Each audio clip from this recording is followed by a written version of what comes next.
In this session, let us learn about the gonadal hormones. Myself, Dr. Padmanabha TS. So, coming to the gonadal hormones. So, to simplify it, the gonadal hormones in the female is the ovaries, in males is the testis. In females, there will be release of estrogen and the progesterone. These are the gonadal hormones. And in the males, it is the testosterone. So, moving on to the estrogen. So, estrogen, we have a natural estrogens. We have three natural estrogens. Those are the estradiol, estrone and the estriol. So, which is the most potent among this natural estrogen? So, again a most potential MCQ, that is the estradiol. So, estradiol is the most potent and it is the principal natural estrogen. So, when it is given orally, so it undergoes extensive first pass metabolism, as well as it undergoes enterohepatic circulation. So, orally when it is given, it undergoes extensive first pass metabolism, and when it is injected orally, it also undergoes the enterohepatic circulation.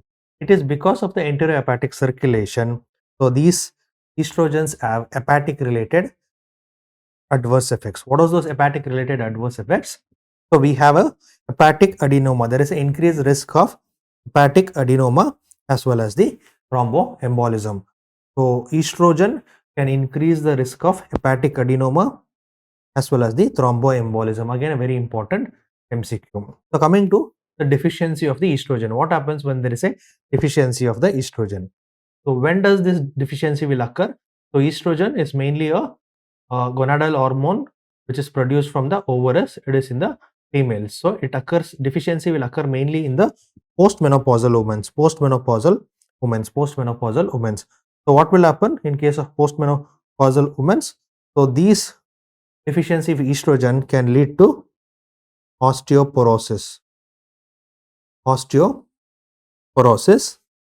and it can lead to hot flushes,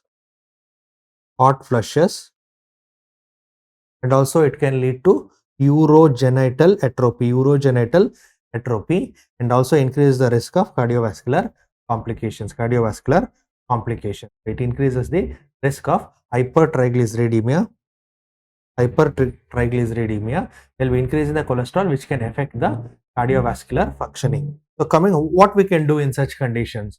So, when there is a deficiency of the estrogen, so what are the consequences? This can be again a MCQ. So, it is seen postmenopausal. Mainly it causes the osteoporosis, urogenital syndrome, hot flushes and the increase in the triglyceride levels.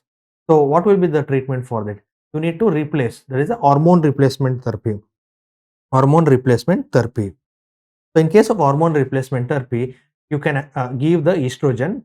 So, to prevent the adverse consequences of the estrogen, you will be adding the progesterone. Please remember, you will be adding the progesterone. So, along with estrogen, you will be adding the progesterone. So, what is the beneficial effect of adding the progesterone? The progesterone will going to decrease the endometrial carcinoma risk.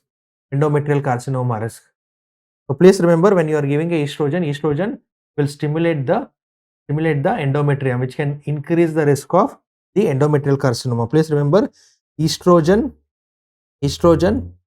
will increase the risk of endometrial carcinoma, whereas the progesterone will going to decrease the risk of endometrial carcinoma. This you should remember.